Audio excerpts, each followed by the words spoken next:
Japan থেকে উচ্চ degree নিয়ে আসছে, নিয়ে এসে আপনারা টাকা তুলে পদ্মা সেতু তৈরি করতে দিলেন। এরা পদ্মা সেতু তৈরি করতে গিয়ে খরচ হওয়ার কথা 20,000 কোটি টাকা, খরচ দেখাইছে 50,000 কোটি টাকা।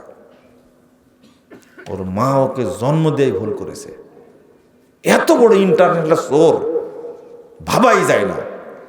এই একটা দেশ, আপনি একটা সেতু করতে গিয়ে 30,000 কোটি টাকা মেরে খেয়েছেন।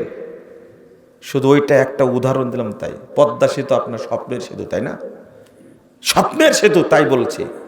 মেট্রো রেল, এখানে কেউ অশিক্ষিত মানুষ আছে? অশিক্ষিত মানুষ আছে কেউ? বেগুনের দোকানদার কেউ আছে? এরা কারা? সব শিক্ষিত জানোয়ার না? সব শিক্ষিত মানুষ। 100 সিবি চুরি করেছে 5,000 কোটি টাকা। এক মন্ত্রী, তার বাড়ি হয়েছে 620টা বাড়ি। লন্ডনে এতটা, কানাডায় এতটা, সিঙ্গাপুরে এতটা। আপনি কি মনে করেন কি পরিমাণ চুরি করা করেছে? এরা কেউ অশিক্ষিত?